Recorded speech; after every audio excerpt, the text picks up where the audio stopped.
사랑하는 가족 여러분, 또 새로운 한 주간 시작, 오늘 주님의 날입니다.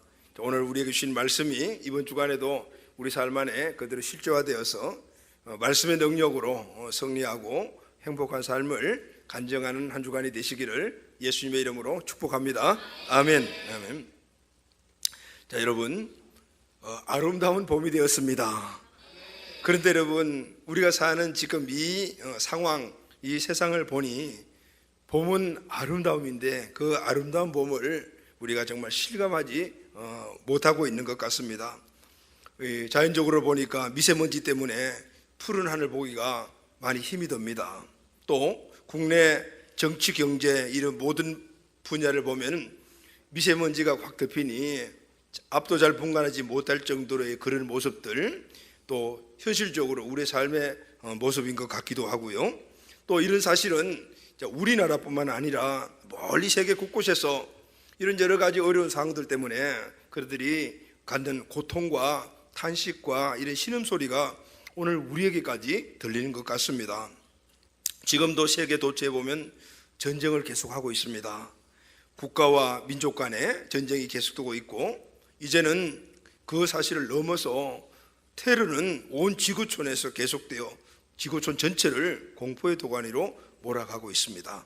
전쟁을 피해서 쪽배와 같은 배에 수십 명, 수백 명을 타고 의지하여 망망대해로 뛰어들었다가 목숨을 잃고, 그럼에도 불구하고 그 행렬의 줄이 줄어들지 않고 있는 이런 현실들을 봅니다.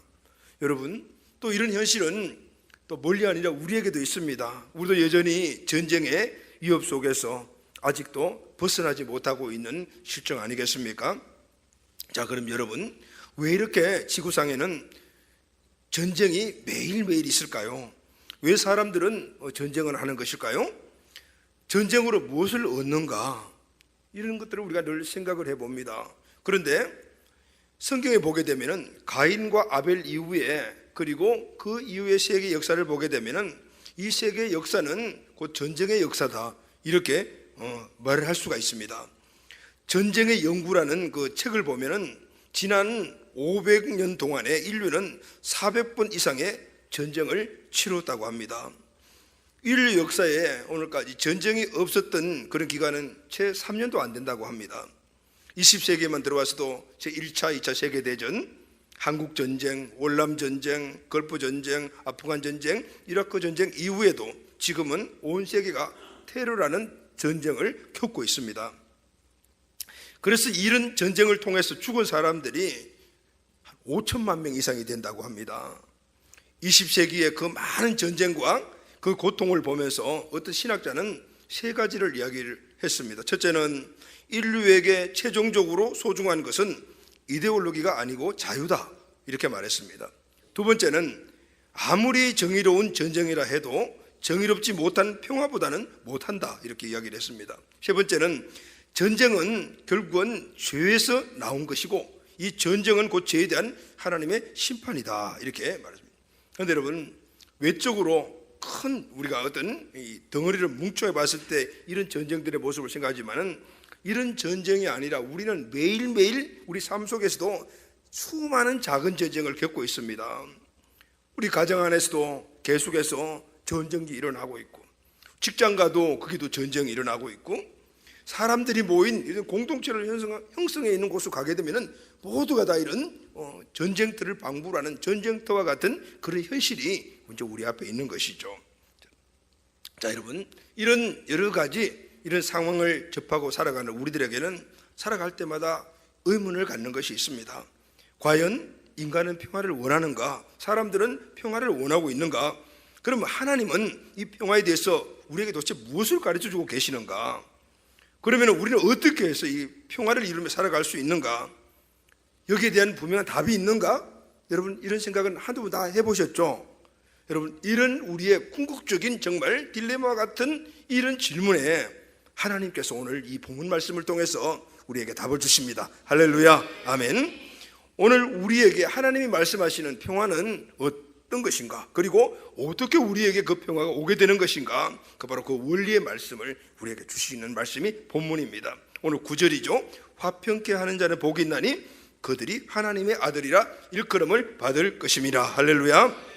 다시 말하면은 화평케 하는, 평화하는 자가 있는데, 이 평화하는 자의 복을 받은 자가 있는데, 이 복을 받은 자의 이름이 바로 하나님의 아들이다라고 이렇게 말씀을 하고 있습니다. 이 말씀을 다른 말로 하게 되면은 하나님이 오늘 우리에게 주신 엄청난 축복이 있습니다. 그것은 바로 창세기 1장 28절의 말씀입니다. 생육하고 번성하고 충만하고 정복하고 다스리라는 이 하나님의 축복, 우리 모두 삶의 영역 안에 하나님의 나라를 이루어가며 그 하나님 나라가 우리에게 주시는 이 축복을 누리라는 것이 바로 하나님의 뜻인 줄로 믿습니다. 그런데 여러분, 우리는 이 축복을 행복으로 누리는가 하면 또 못 누리고 있다가 말입니다. 이런 못 누리는 원인 가운데 하나가 바로 오늘 온 세상에 일어나는 전쟁과 같은 오늘 화평을 깨어버리는 이런 문제들인 것입니다. 오늘 우리에게 있어서 가정의 평화를 깨어버리고, 오늘 우리가 살아가는 모든 공동체에서 평화를 깨어버리고 민족의 평화를 깨어버리는 이 원인을 찾고, 그리고 이것을 우리가 한 단계 한 단계 이루어가게 될 때는 하나님이 우리에게 주시는 놀라운 하나님 나라의 번성 번영의 축복 안에 있는 아브라함의 복을 우리 모두가 풍성한 축복으로 누리게 될 줄로 믿습니다. 아멘. 자, 그러면은 여러분, 하나님이 말씀하신, 예수님을 통해서 말씀하신 화평케 하는 자는 복이 있나니 그들이 하나님의 아들이라 일컬음을 받을 것이며, 오늘 이 말씀은 너희는 화평하게 하는 자가 되어라, 화평하게 하는 자가 하나님의 아들이다, 오늘 이 말씀을 말씀해 주고 있습니다. 자, 그러면 예수님께서 산상수훈의 제일 첫 번째 하신 말씀 팔복 가운데서 오늘 7번째 시간 화평케 하는 자의 축복, 오늘 우리가 함께 생각해 보기를 원합니다. 자, 그럼 제일 첫 번째로, 그러면은 이 화평, 평화는 어디에서 오는가, 오늘 이 말씀을 우리가 먼저 한번 시작해 보려고 합니다. 여러분, 먼저 답을 드리도록 하겠습니다. 모든 평화는 마음에서 옵니다. 할렐루야. 그 마음이 어떤 마음이냐면 청결한 마음이다, 이렇게 성경은 말합니다.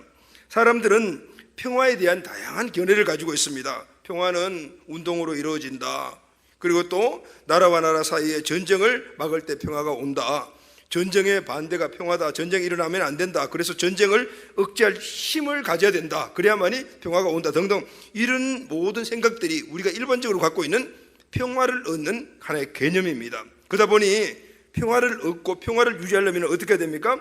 무엇인가를 필요하고 그 필요한 것들을 많이 가져야만이 우리가 평화를 누린다, 평화롭다, 이렇게 생각을 합니다. 그래서 국가들마다 군사력을 강화시키고 경제력을 키우고 교육제도를 강화시켜 나갑니다. 왜냐하면 그것이 평화를 주는 수단이라고 생각하기 때문입니다. 그런데 여러분, 평화는 이렇게 큰 것부터 시작되는 것이 아닙니다. 평화는 아주 작은 것부터 시작이 됩니다. 그 작은 것이 뭐냐면 바로 우리의 마음입니다. 할렐루야. 평화는 밖에서 만들어져서 우리에게 주는 것이 아니고 우리 마음 안에서 만들어져서 밖으로 흘러나가는 것이 바로 평화입니다. 예수님께서 산상수훈의 이 팔복을 말씀하시면서 평화의 위치를 말씀하는데 그 위치가 그것을 우리에게 말씀해 주고 있습니다. 여러분, 오늘 9절에 예수님께서 이 평화에 대한 부분들을 말씀을 하지 않습니까? 그러면은 이 9절에서 평화에 대한 말씀을 하시고, 그럼 그 앞절에 있는 말씀 지난주에 나눴죠? 그 말씀이 뭐죠? 마음의 청결에 대해서 말씀을 하셨어요. 평화, 그리고 앞에 보면 마음의 청결, 그리고 이제 10절에 보게 되면은 하나님의 의에 대해서 말씀을 하십니다. 다시 말하면은 평화를 중심으로 해서 앞에는 마음의 청결, 뒤에는 하나님의 의, 이렇게 나와 있어요. 이 말을 요약을 하면 이래요. 평화는 마음에서 오는데 그 마음은 어떤 마음인가 하면 청결한 마음이다. 할렐루야. 그 청결한 마음으로 오는 평화의 목적은 뭐냐면 하나님의 의를 나타내는 것이다. 할렐루야. 여러분, 하나님의 의와 하나님의 공의가 이루어지는 곳이야만이 진정한 평화가 이루어집니다. 할렐루야. 이것은 국가이든 아니면 우리 가정이든 직장이든 어떤 상황에서 똑같아요. 그곳에 하나님의 의와 그리고 하나님의 공의가 나타나게 될 때 그곳에 진정한 평화가 이루어지는 거예요. 그러려면 어떻게 하냐면 청결한 마음이 먼저 전제돼야 된다고 말해요. 사람들은요, 지식이 많은 사람, 의식이 있는 사람, 그리고 어떤 일들의 선구적인 역할을 감당하는 사람들, 강력한 리더십을 가지고 깨어있는 사람들, 이런 사람들에 의해서 평화가 온다고 생각을 합니다. 그러나 여러분, 성경이 말하는 원리는 그렇지 않습니다. 평화는 사람이 우선이 아니고 마음이 우선이다라고 말합니다. 여러분, 평화의 마음을 가지면 그 사람은 평화의 사람이 됩니다. 할렐루야. 평화의 사람이 진정한 환경에 평화를 이룰 수가 있습니다. 아멘. 그래서 평화는 사람의 마음에서부터 시작이 되는 겁니다. 근데 그러면은 문제는 평화의 마음은 어떤 마음인가죠? 그래서 8절에 그것을 설명을 해주고 있어요.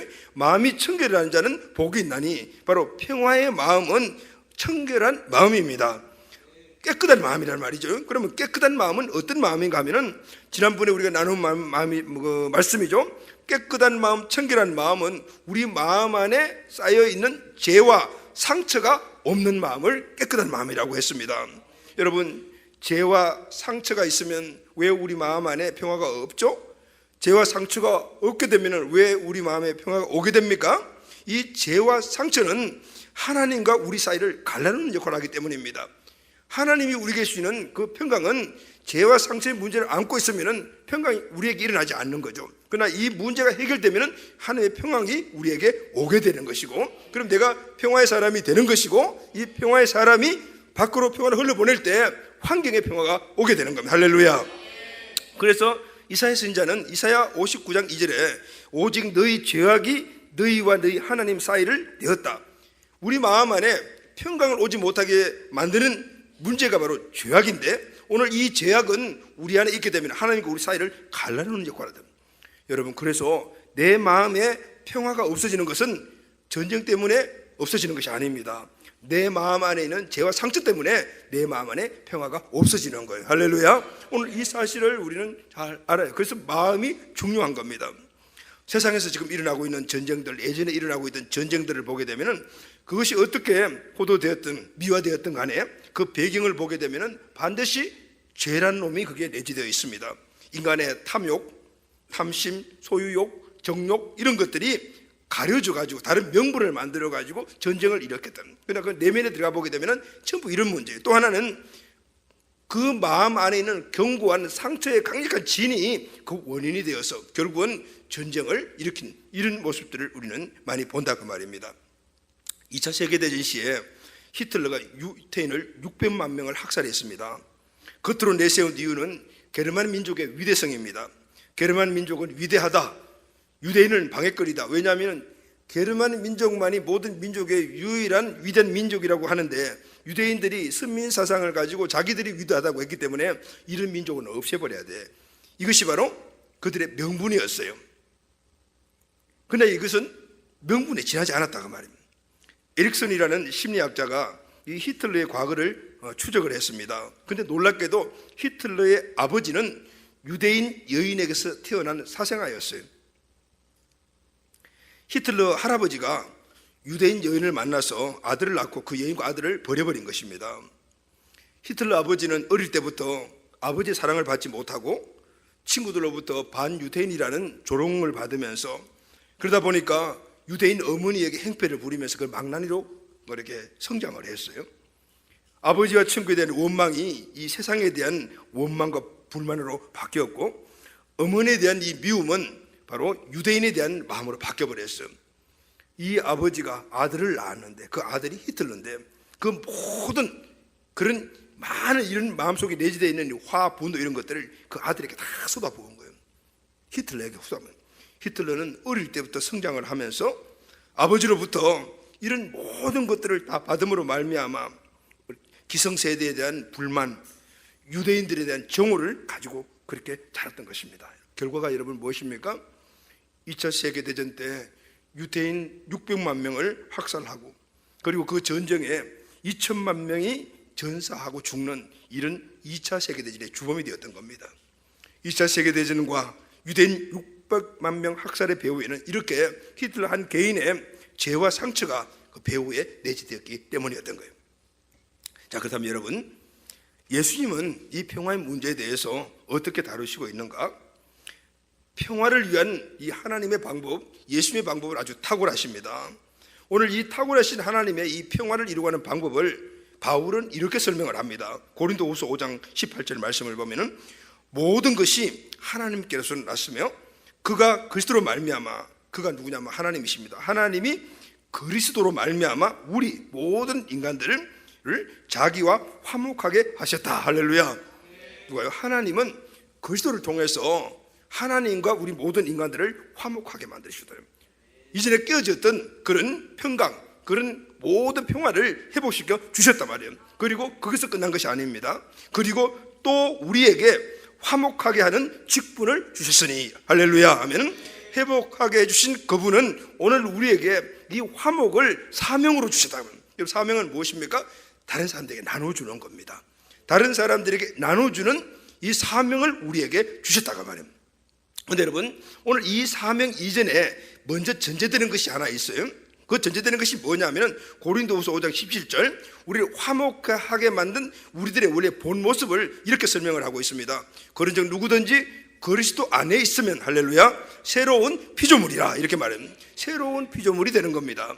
오늘 하나님께서 그리스도를 통해서 오늘 우리를 화목하게 했을 때 우리의 신분이 바로 새로운 피조물이 되는 겁니다. 이 새로운 피조물의 직분이 뭐냐면은 그 화목을 나눠주는 거예요. 할렐루야. 새로운 피조물이 되었는데, 그러면 여러분, 새로운 피조물이란 뭘까요? 이 말씀은 새로 태어났다라는 뜻입니다. 다시 말하면 우리의 첫사람, 우리 죄의 사람, 죄에 매여 죄에 오염돼서 죄 가운데 저주 가운데 살던 우리 옛사람은 이제 죽고 다시 예수 그리스도의 보혈의 공로를 힘입은 다시 태어난 의의 사람이 되었다. 할렐루야. 이게 바로 새 사람이에요. 자, 그러면은 어떻게 해서 이렇게 되었는가? 좀 구체적으로 이야기를 하게 되면은 예수님이 내 죄를 대신해서 십자가를 지심으로 말미암아 하나님과 막힌 이 죄의 담을 흘러놓으셨다. 할렐루야. 평화는 여러분 담이 없어야 합니다. 담이 있으면 평화가 없죠. 죄는 하나님과 우리 사이에 담을 만들어 놓았습니다. 그런데 예수님이 그 십자가를 지심으로 말미암아 이 담을 파하셨다고 말입니다. 오늘 이 말씀을 다시 한 번 더 우리가 설명을 하게 되면 평화가 우리에게 오는 순서는 바로 이겁니다. 자, 우리 안에 죄의 담 때문에 평화가 없었다. 그런데 예수님이 십자가에 죽으심으로 죄를 씻으시고 죄의 담을 흘려버리셨다. 그러니까 하나님과 관계가 회복되었다. 이 사실을 우리가 믿음으로 우리의 모든 죄가 씻겨지고 새로운 피조물이 되었다. 할렐루야. 바로 우리 마음에 그때부터 하나님의 평화가 임했다.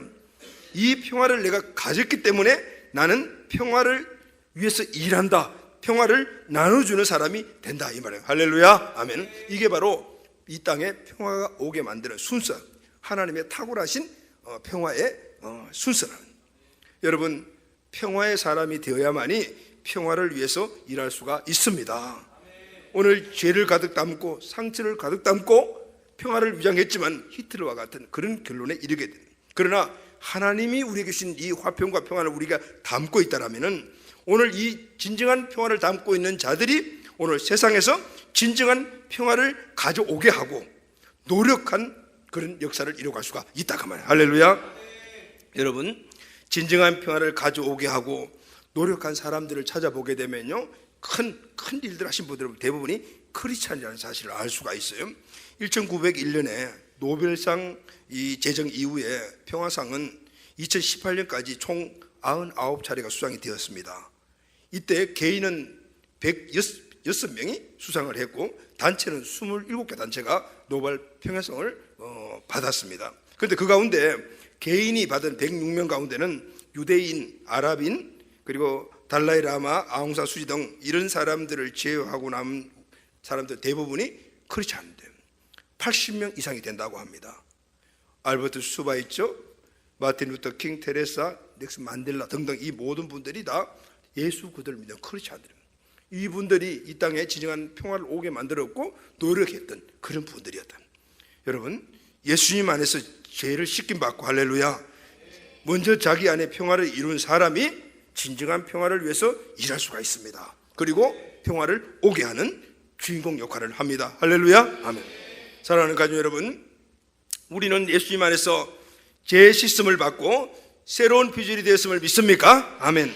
하나님과 맡긴 담이 죄를 벗어버리고 예수님의 은혜로 청결한 사람이 되었음을 믿습니까? 하나님의 평화가 내 안에 있습니다. 아멘. 이제 우리는 내 안에 있는 이 하나님의 평화를 흘러보내는 직분자들이 되는 거예요. 아멘. 오늘 이 사실은 우리 가정에서부터 시작해서 우리 직장이나 이 민족이나 우리 교회나 모든 공동 영역 안에서 이 역할을 감당하는, 할렐루야. 아멘. 이 연애들 우리 모두에게 하나님 주시는 축복이 되시기를 예수님의 이름으로 축원합니다. 아멘. 자, 두 번째, 오늘 본문 말씀을 보면은 하나님과 화평한 자가 하나님의 아들입니다. 이렇게 9절이죠. 화평케 하는 자는 복이 있나니 그들이 하나님의 아들이라 일컬음을 받을 것이요. 예수님은 화평케 하는 자를 하나님의 아들이라고 말씀하십니다. 자, 그럼 이 말을 반대로 한번 하면은 하나님의 아들은 어떤 자입니까? 화평케 하는 자입니다. 하나님께서는 화평케 하는 자에게 최고의 칭호를 불러주셨습니다. 그 칭호가 뭔가 하면요, 하나님의 아들, 하나님의 딸입니다.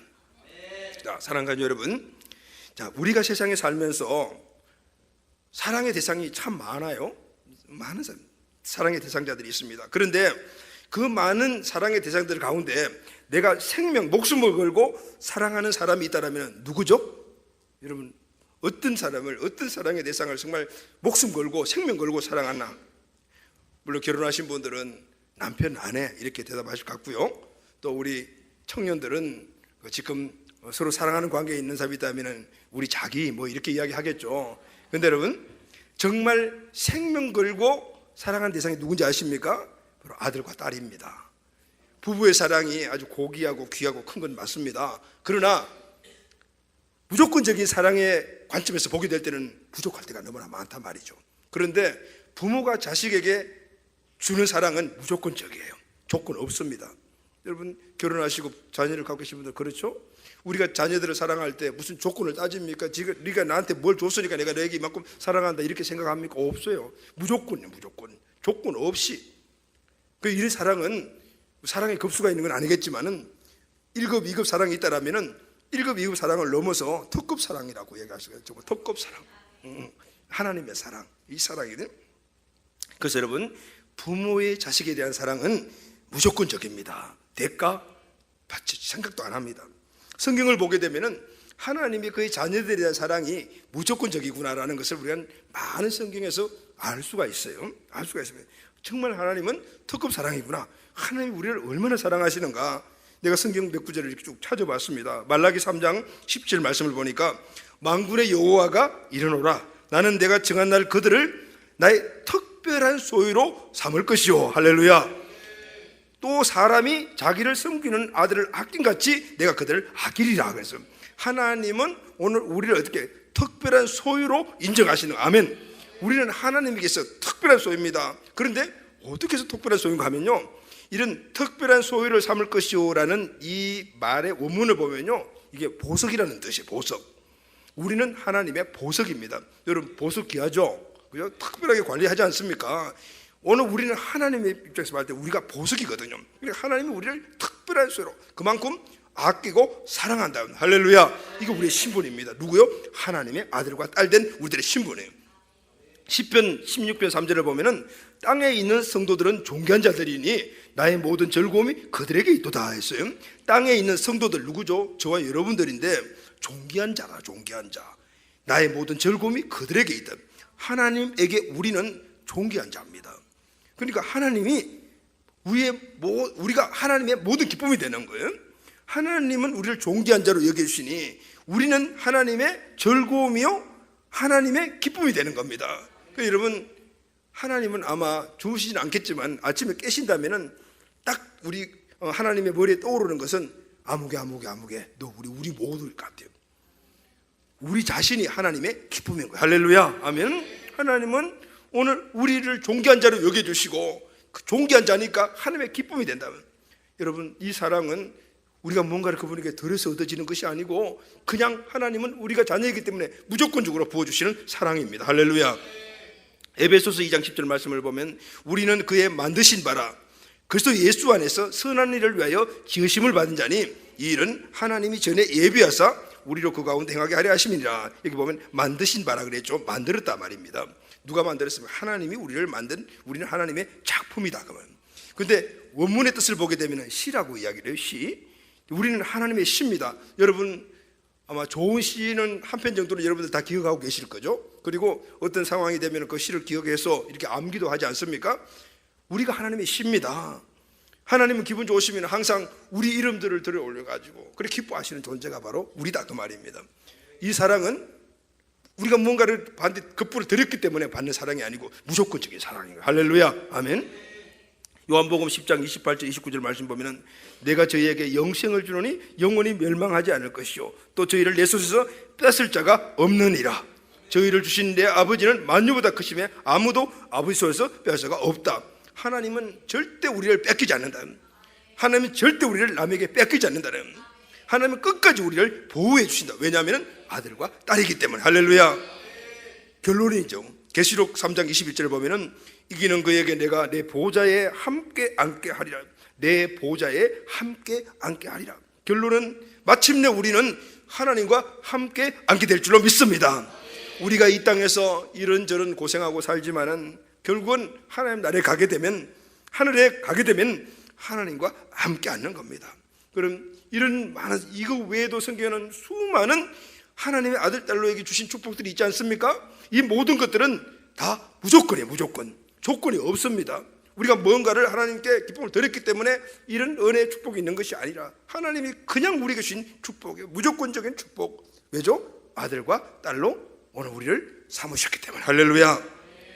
오늘 이 말씀에는요 더 또 깊은 의미가 있어요. 오늘 본문에 보면 아들이라는 말이 나오지 않습니까? 헬라어에는 이 아들이라는 단어가 두 단어로 사용이 되는데, 하나는 테코논이라는 단어고 하나는 휘오스라는 단어가 있어요.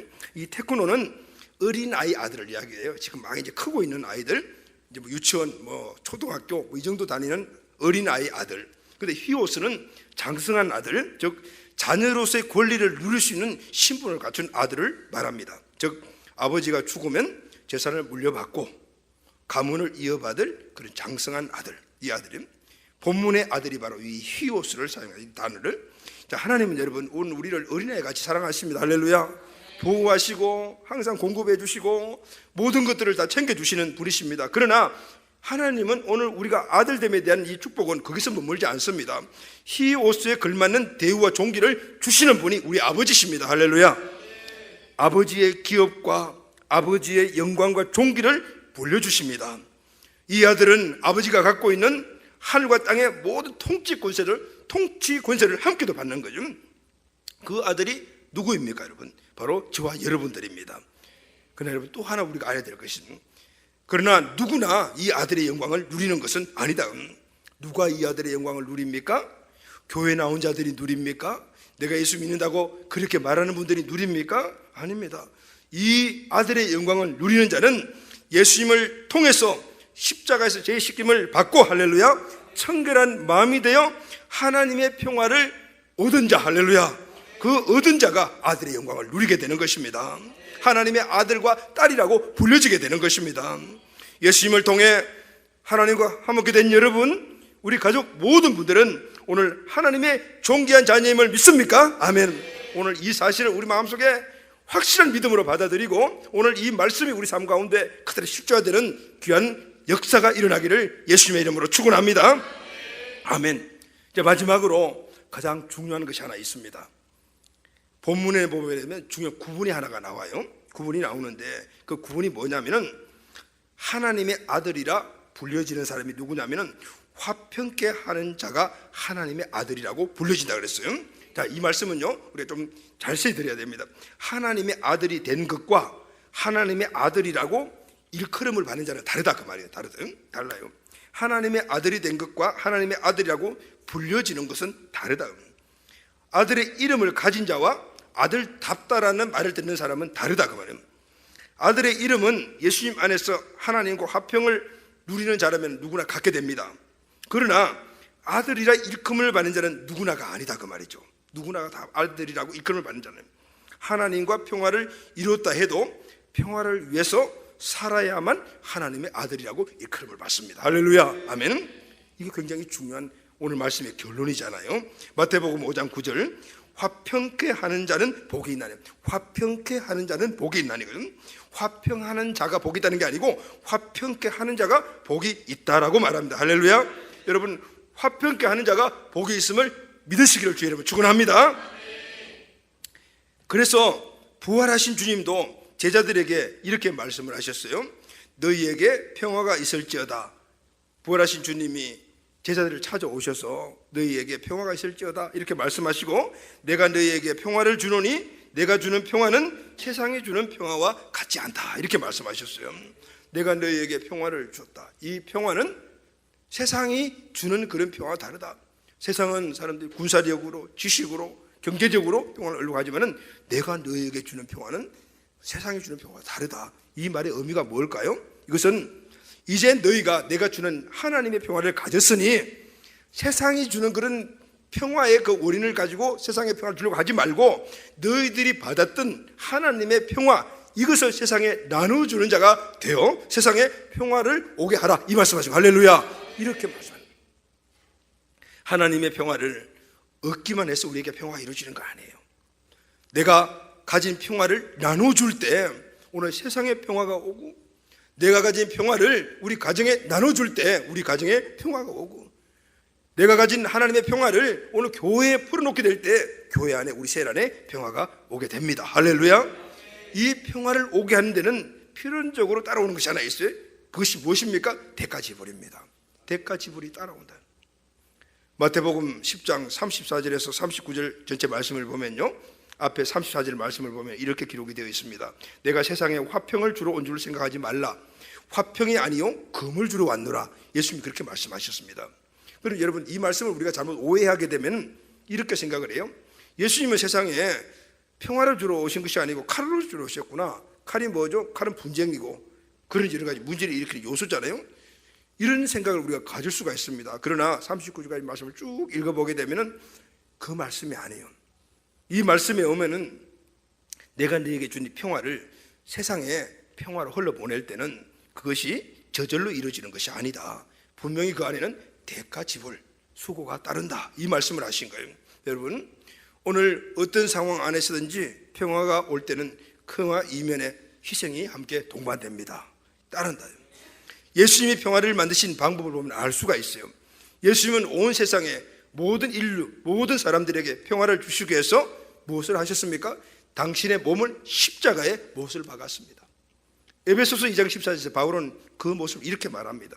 그는 우리의 화평이시자, 그분이 우리에게 평화를 주셨는데 둘로 하나를 만드사 중간에 박힌 담을 허시고 하나님과 우리 사이에 막힌 죄의 담을 허시고 우리에게 평화를 주셨는데, 원수된 것과 의문에 속한 계명의 율법을, 그 방법이 뭐냐면 자기 육체를 폐하셨으니.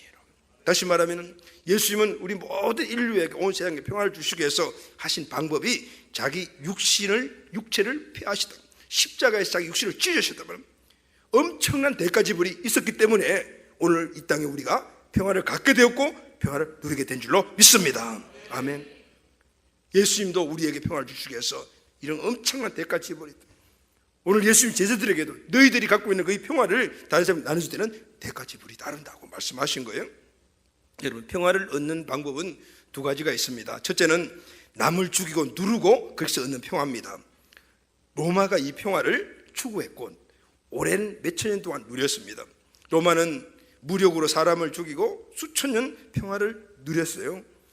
또 하나의 방법은 남을 위하여 자신을 죽여서 얻는 평화입니다. 이 평화는 진정한 평화를 오게 하는 방법일 뿐만 아니라 예수님의 방법이고 하나님의 탁월한 방법이셨어요. 예수님은 십자가에서 자기를 죽임으로 남을 살리는 평화를 이루셨습니다. 할렐루야. 오늘 이 일을 통해서 영원한 평화가 이 땅에 오게 되었습니다. 그런데 지금도 세상이 추구하는 모든 평화는 다 로마 방법입니다. 로마식입니다. 1, 2차 세계대전, 6.25 전쟁, 독일, 일본, 김일성이 추구했던 방법 아니겠습니까? 지금도 과격파 이슬람이 이 방법을 사용하고 있습니다. 이렇게 얻은 평화는 언젠가는 무너지는 것을 우리는 역사를 통해서 알고 있습니다. 그러나 자기를 죽여 다른 사람을 살리는 희생이 따른 평화는 지금도 영원한 평화이며 오늘도 그 평화가 이루어져 가고 있습니다. 아멘.